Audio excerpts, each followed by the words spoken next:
So, ipakita ko tong DIY namin ha. DIY. Yan yung DIY PC monitor namin. Ito ay Dell PC monitor. Kasi nikabit namin yung bracket.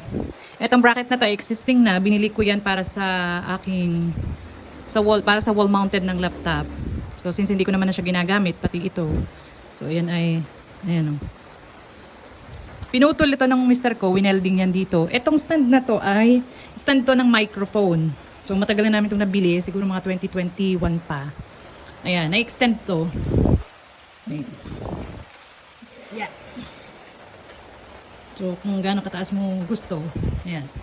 Tapos ito yung nabili namin na mini AV2 VGA na converter.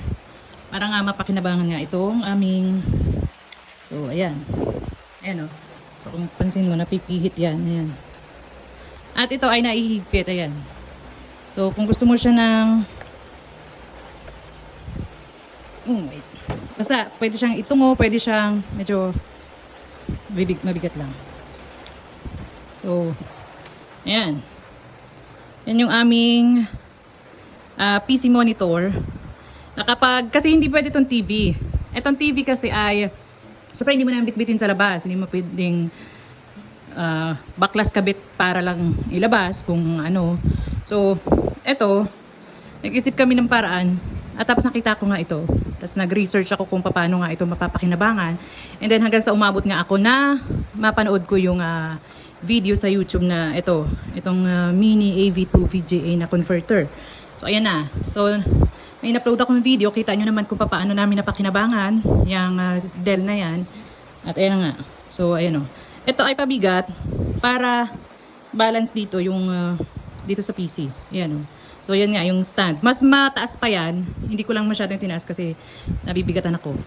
So, ayan yung aming DIY at pwede na to indoor, outdoor. Pwede na yung ilabas kung saan man. Since ang video okay namin ayan dito sa labas, eh, makita nyo naman yung mga tweeter, yung speaker, yung muffler, kung ano man tawag dyan, yung kanyang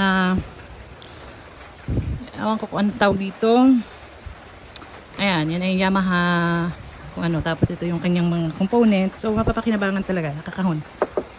Ayan o. At yan ay nirerentahan sa amin minsan sa mga fiestahan. So ayan, napapakinabangan namin yan. At itong PC monitor na to.